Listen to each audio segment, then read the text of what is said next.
Destination l'Amérique centrale.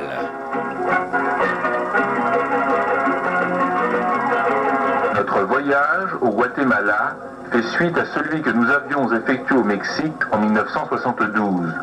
Nous avions alors découvert une grande civilisation, celle des Mayas. C'est pourquoi, curieux d'en connaître davantage sur ce grand peuple, nous avons décidé de retourner en 1974 au Guatemala. Mais contrairement à 1972, ce n'est pas le sud du Mexique que nous allons découvrir, mais le Guatemala.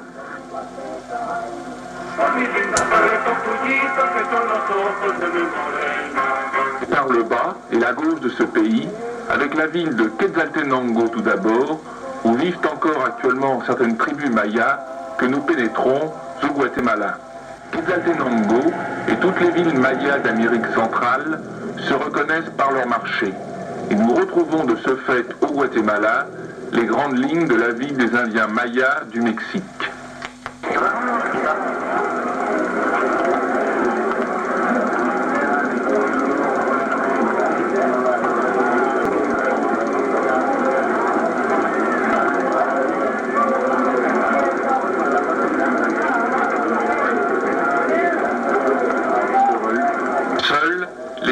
En fonction de la région et surtout du climat se différencient. Nous pouvons remarquer toutefois à Quetzaltenango des similitudes dans le costume par rapport à ce que nous avions vu lors de notre passage au Mexique. Nous retrouvons par exemple la coiffe très particulière des femmes.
Mais Quetzaltenango n'est qu'une étape vers la découverte des marchés indiens.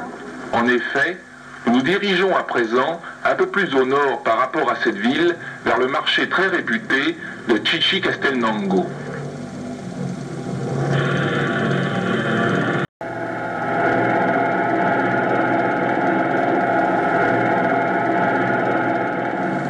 Chichicastenango, le jour où nous arrivons, est en pleine animation.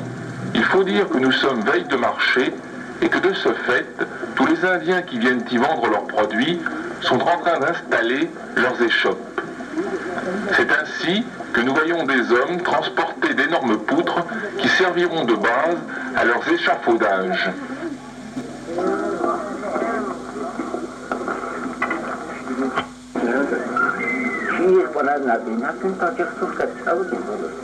Pendant que d'autres sont déjà à la pose des mâts sur lesquels viennent se tendre les toiles de leurs petites boutiques.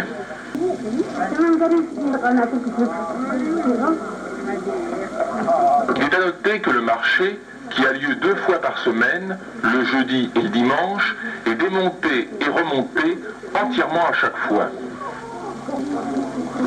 Parallèlement à l'édification du marché, se déroulent, en haut des marges de l'une des 2 églises bordant la place, des rites religieux, parmi l'odeur et la fumée d'encens.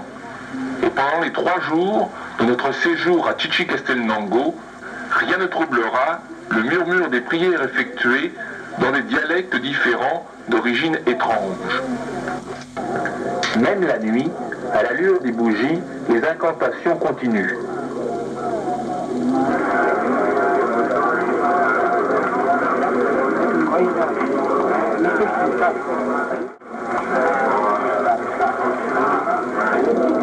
Et au petit matin, alors que le marché est en pleine activité, nous surprenons des prêtres en grand apparat à la sortie de la messe.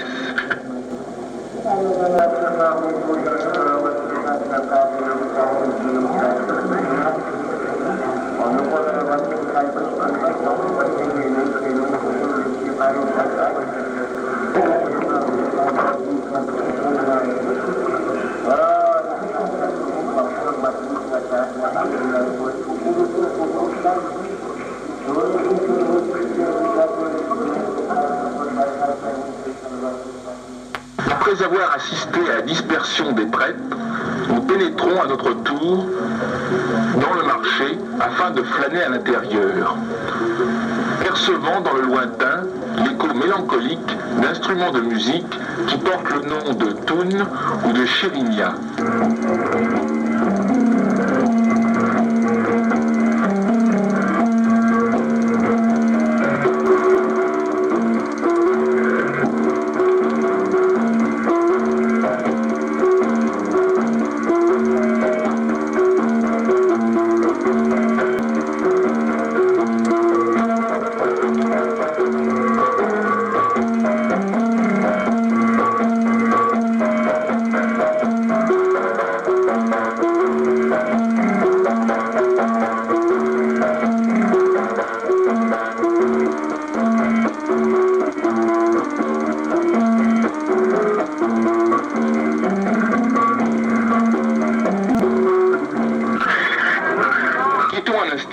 Traditionnel pour rejoindre celui à bestiaux, situé aux abords du lavoir municipal. Marché à bestiaux qui ne regroupe en réalité que des moutons, mais surtout des cochons.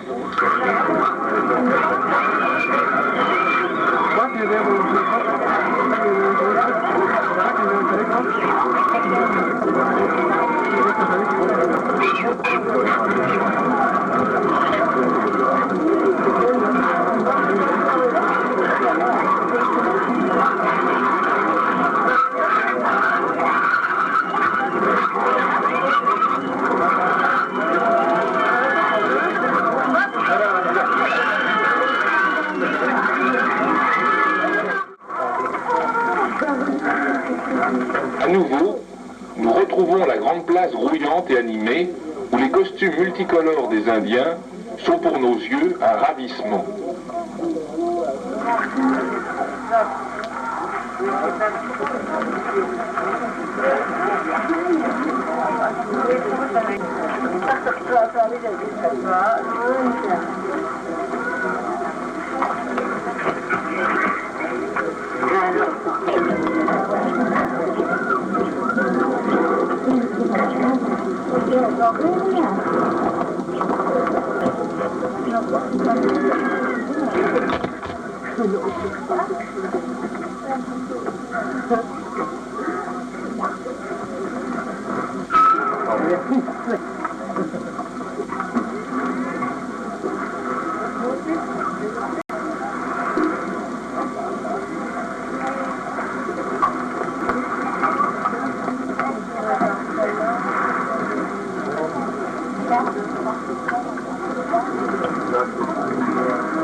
Castelnango offre un tel spectacle que nous avons des regrets à quitter cette ville, pour nous diriger vers Guatemala City, la capitale du Guatemala. La route qui nous y mène nous fait traverser les montagnes guatémaltèques constituées en grande partie de chaînes volcaniques. Ces dernières retenant prisonnier le très beau lac d'Atitlan que nous pouvons contempler quelques instants. Nous pensions, avant de pénétrer au Guatemala, découvrir un pays très pauvre. Or, à notre grande surprise, depuis notre arrivée dans ce pays, nous n'avons rien remarqué de cette pauvreté si coutumière en Amérique latine. Et lorsque nous découvrons les abords de la capitale, zone généralement de bidonville, nous constatons que ce n'est certes pas la grande richesse, mais qu'apparemment, la misère ne règne pas non plus. Hormis heureusement le manque de bidonville, elle est très quelconque, à part certains monuments intéressants de par leur architecture, comme le palais de la police, que nous voyons à présent tout en colonnes et en galeries.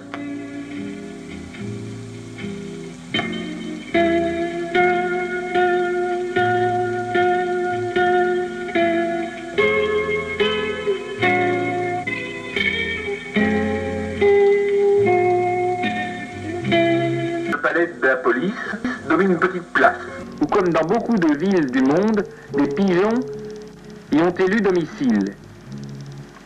Il se trouve toujours une personne pour leur donner quelques graines.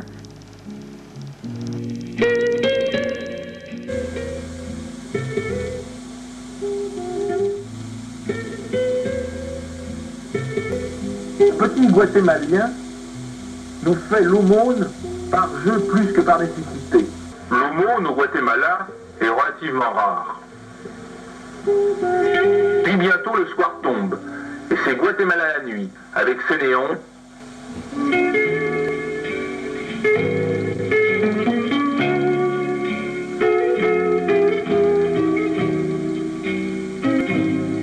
Ses vitrines, très bien garnies. Ses appareils à sous. Et sa télévision en couleur. Et un beau programme.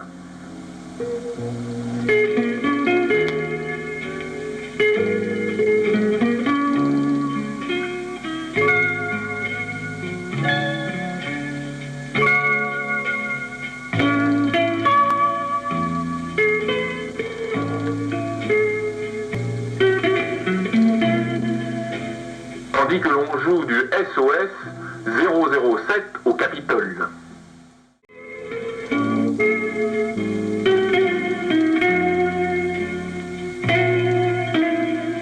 Petit matin, nous redécouvrons cette ville avec le Palais national divisé en deux parties. La résidence du président de la République dans la partie gauche et dans la partie droite, un petit musée provisoire, le musée national étant en cours de restauration. La partie droite du palais regroupe donc quelques pièces archéologiques mayas.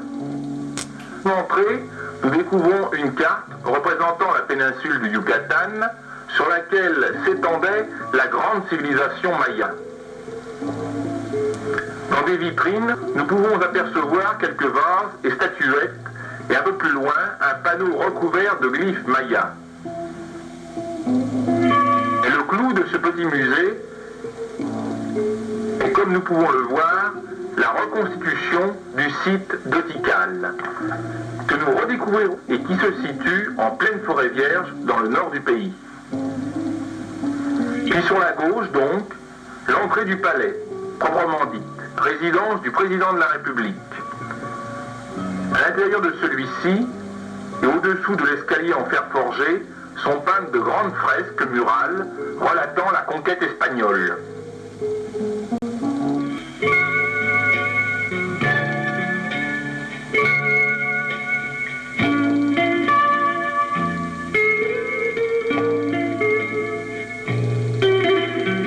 Voilà les principales curiosités de cette ville, que nous quittons pour rejoindre Quirigua, le premier site important maya de notre voyage. Toutefois, avant de le découvrir, nous allons faire encore une petite halte à Misco, petite ville d'Indiens située environ à 2 km de la capitale.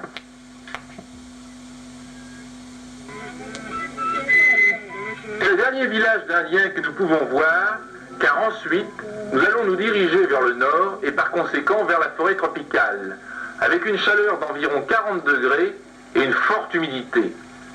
Alors que dans le sud, partie montagneuse, où nous trouvons encore, il fait environ une dizaine de degrés.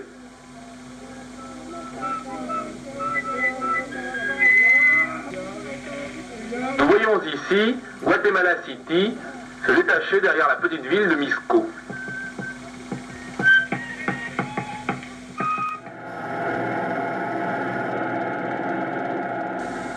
Nous faisons donc route à présent vers Quirigua.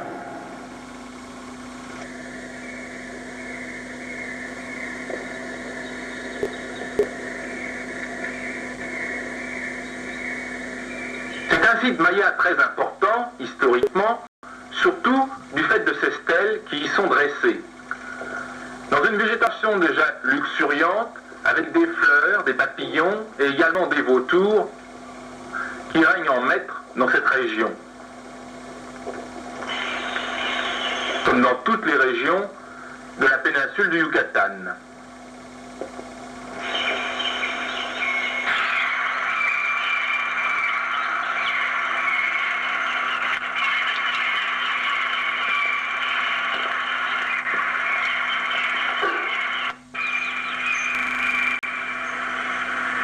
Quirigua est constitué de grands monolithes sur lesquels sont gravés des glyphes mayas computant des dates historiques de ce peuple.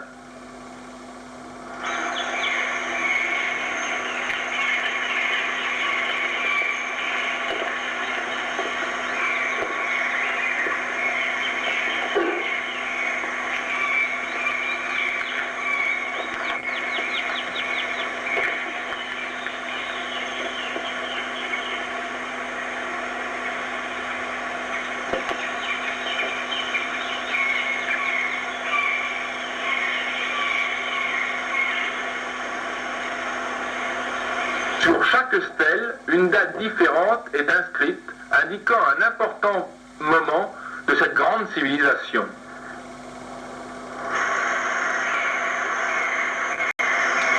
Nous voyons là des zoomorphes qui ne sont plus des stèles, mais des blocs de pierre sculptés représentant souvent soit des tortues, soit des jaguars, contrairement aux stèles qui, elles, sont généralement des motifs à visage humain. Non pas des personnages importants déifiés après leur mort, car dans la religion maya, le culte de la personnalité n'existait pas, mais de simples portraits ou masques. Nous voyons là des glyphes différents qui servaient à computer le temps.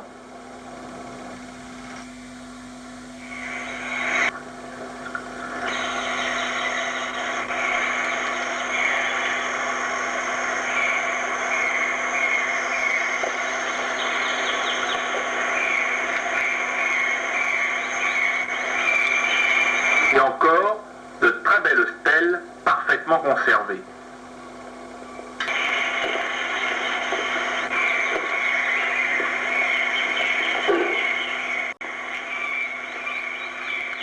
Après avoir vu Quirigua, nous entamons vraiment la deuxième partie de notre voyage, qui va nous mener, après une courte halte à San Felipe, vers le nord du Guatemala, région plate et tropicale. Quittant la montagne, nous quittons également la route asphaltée pour trouver la piste, seule voie d'accès vers le nord. La distance que nous avons à parcourir représente environ 14 à 16 heures de voyage. Nous décidons donc de faire une halte à San Felipe, près du Rio Dulce, afin de reprendre des forces pour effectuer ce long périple. Mais déjà, alors que nous ne sommes qu'au début de notre parcours, nous ressentons la chaleur tropicale.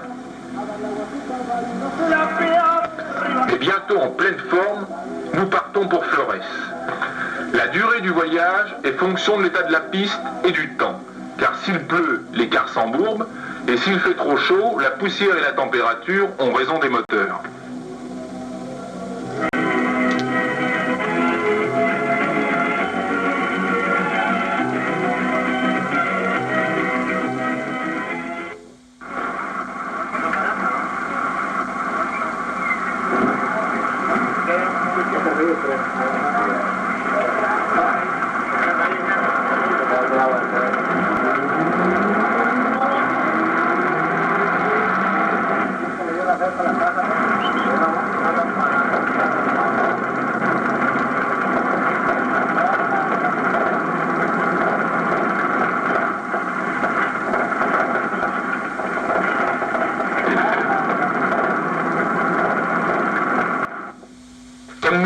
l'indiquions précédemment, les moteurs ont parfois besoin d'un peu d'eau. Heureusement, dans cette région, elle ne manque pas. Parfois, ça casse aussi. Alors, il faut s'arrêter pour un quart d'heure, une demi-heure, une heure. Mais il y a toujours plus malheureux, comme ceux-ci, qui se sont retournés. Il faut dire au passage que les chauffeurs de cars se livrent une lutte sans merci pour arriver les premiers à destination. De véritables compétitions. Mais enfin, nous arrivons à Flores, pas trop fourbus.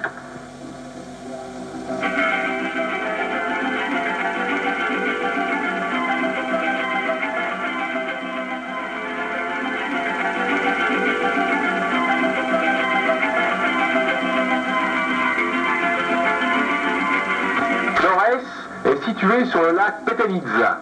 Et bien sûr, nous ne résistons pas à l'envie d'une petite promenade sur ces eaux.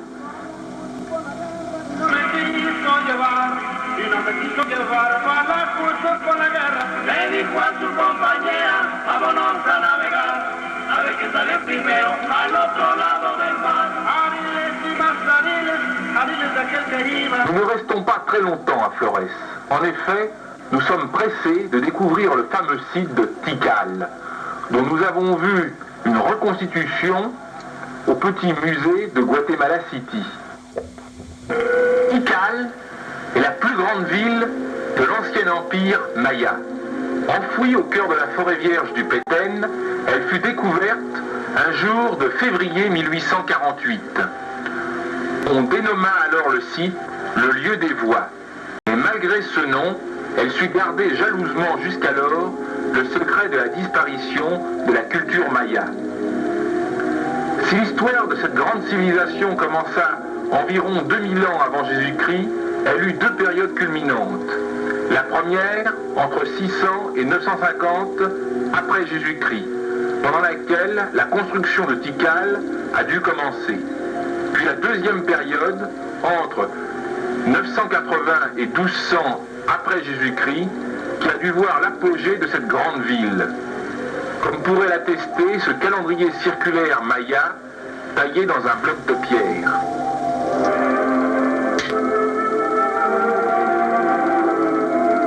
La partie la plus intéressante de ce site est sa grande place, bordée à l'est par la grande pyramide 1, puis au nord par ses rangées de stèles surmontées d'une acropole avec son groupe de petites pyramides,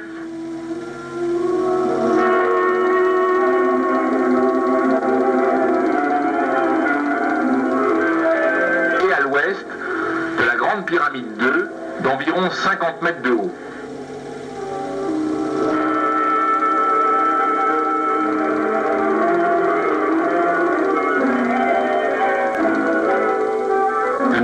Mieux ici de face. Les stèles élevées au bas de l'acropole représentent soit des personnages, soit des glyphes numéraux fixant ainsi des dates.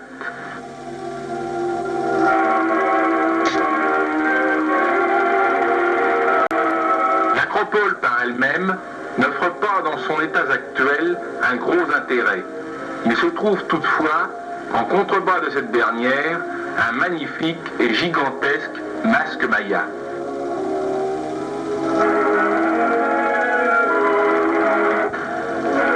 C'est par de petits couloirs étroits que nous accédons aux abords immédiats de la Grande Place.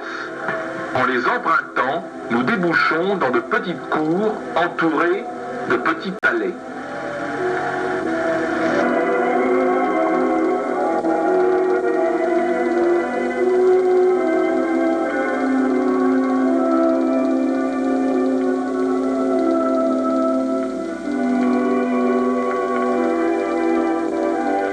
Il ne faut pas bien sûr quitter le site de Tikal sans avoir au moins fait l'escalade de l'une de ces pyramides. Nous avons donc choisi de gravir la pyramide 1, avec sa volée de marche impressionnante.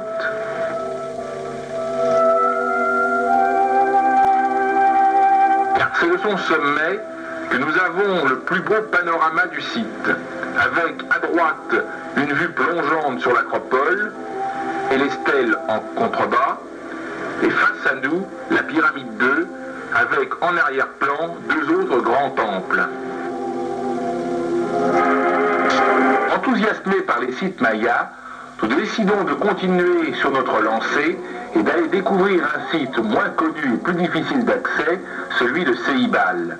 La piste n'étant fréquentée que par des cars jusqu'à Sayatché, ville située à quelques kilomètres de Flores, c'est donc à l'arrière d'une petite camionnette que nous prenons place, en compagnie d'un passager vraiment imprévu. Nous ne roulons plus sur la piste, mais plutôt sur un chemin taillé à travers la selva. Et au bout de quelques kilomètres, nous rencontrons un petit village d'indigènes.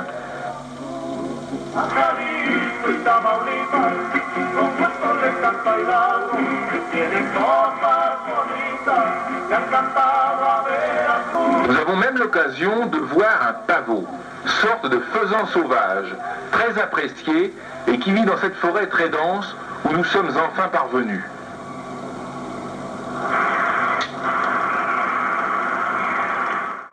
Nous partons alors tout de suite à la découverte des stèles et des temples de Ceibal.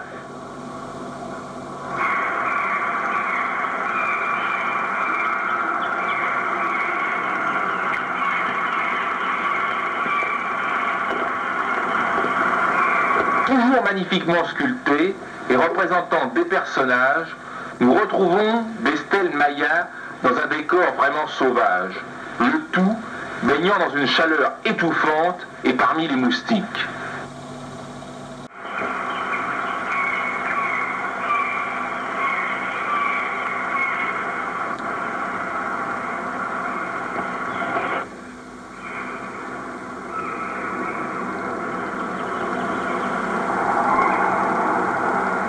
Nous arrivons bientôt dans une petite clairière où se situe un monument circulaire avec une plateforme rectangulaire à son sommet, dont nous ignorons totalement la signification.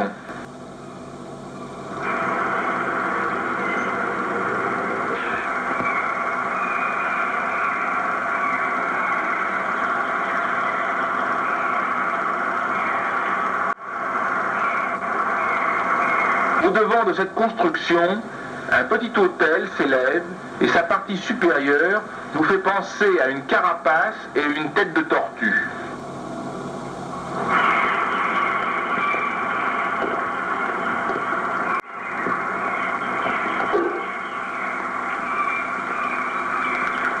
Ayant repris notre marche dans la forêt, nous rencontrons à nouveau des stèles jalonnant notre chemin, comme le font sur nos routes les bornes kilométriques. Mais là, dans la forêt vierge, les blocs de pierre sculptés sont tous plus beaux les uns que les autres.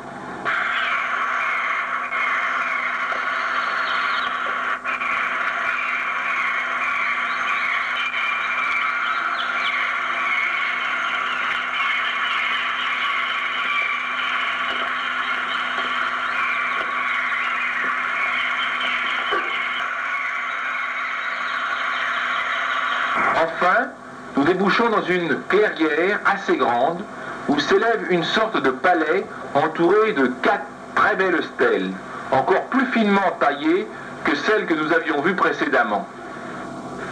Une 5e stèle étant dressée à l'intérieur même de ce palais ou temple.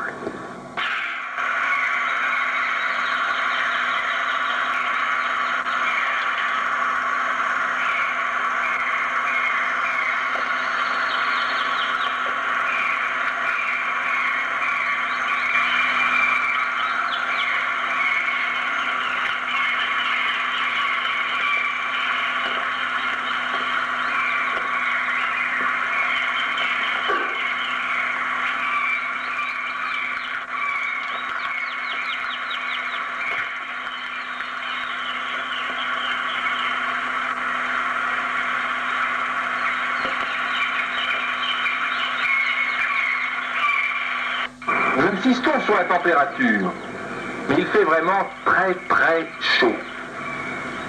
Et de plus, c'est une chaleur très humide, où seuls réellement les moustiques très nombreux se sentent à l'aise.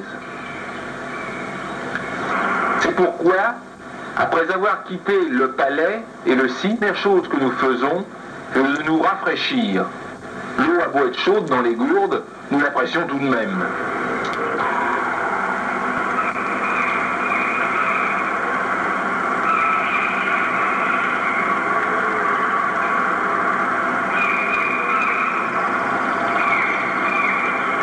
Après Céibal, nous voulons encore aller plus loin, voir le site appelé Hôtel des Sacrifices.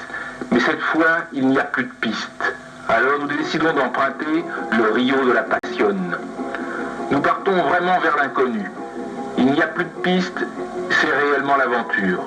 Une aventure qui va durer au total une journée.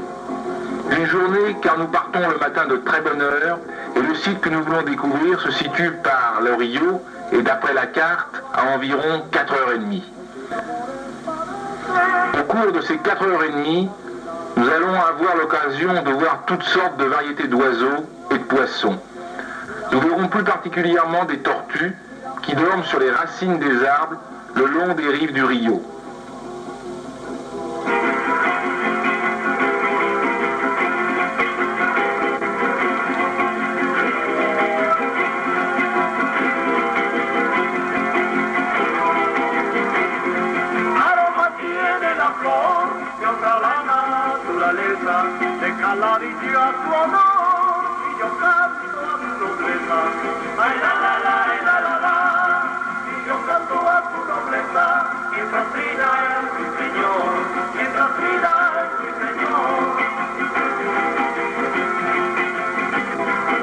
Nous voyons ici une tortue qui plonge.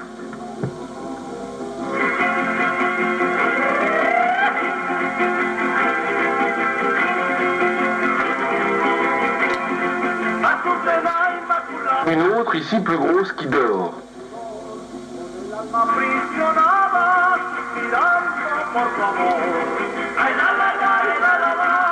C'est réellement pour nous une journée extraordinaire.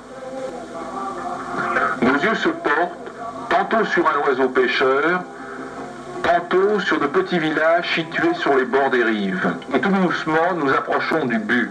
Un but qui se situe en pleine forêt vierge, abritant un ancien site maya, enfoui aujourd'hui dans une végétation dense, où règne une chaleur bien sûr encore plus étouffante parmi des moustiques également plus nombreux. Et pour découvrir quelques stèles, ou de simples morceaux de stèles, il nous faudra employer la machette, à l'aide d'un Indien vivant dans la région. Le but, le voilà. Nous y sommes enfin.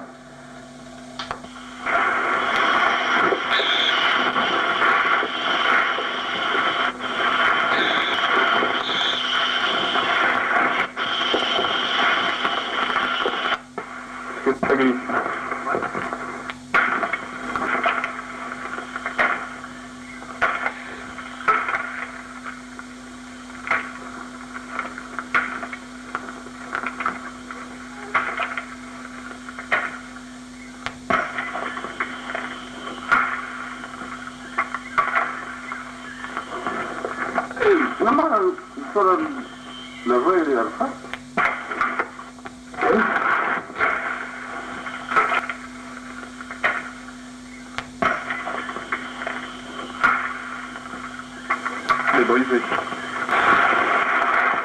Hasta aquí nada más. Ah, j'ai un mur. Ah, ça. C'est pour toi.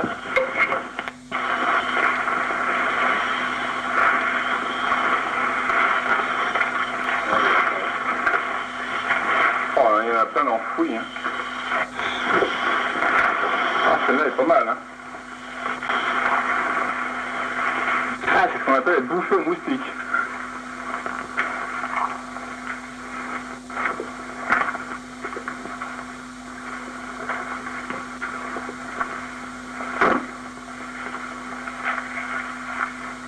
Il y a des plantes, donc on ne sait même pas ce que c'est. Les vestiges que nous venons de voir ne sont pas bien sûr très importants, mais pour nous c'est extraordinaire. Nous avons l'impression vraiment d'avoir fait une découverte. Voilà, nous avons rêvé pendant une bonne heure et nous rentrons.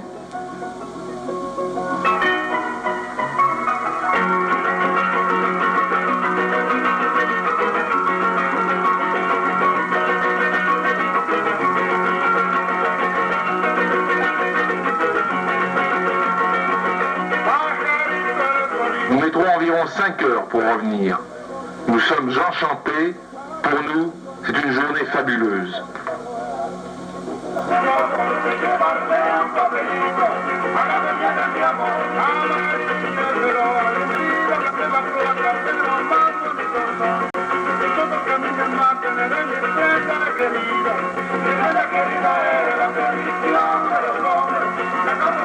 C'est sur ce Rio de la Passion, qui porte bien son nom, car pour nous, il nous a passionnés, que nous allons quitter le Guatemala. Pays qui, comme le Mexique, a été la terre d'une civilisation et d'un empire grandiose, celui des Mayas.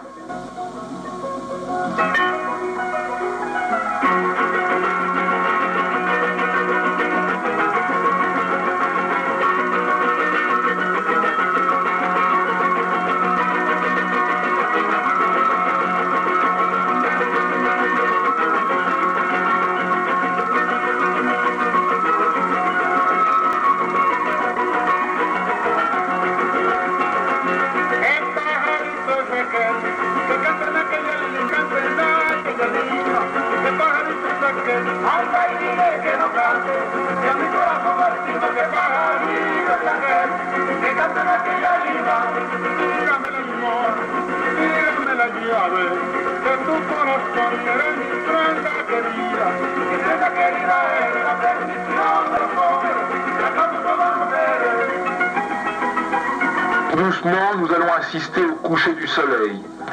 Soleil, astre parmi les astres, qui a guidé les prêtres mayas, grands maîtres de l'astronomie, et sur lesquels cette fabuleuse civilisation repose.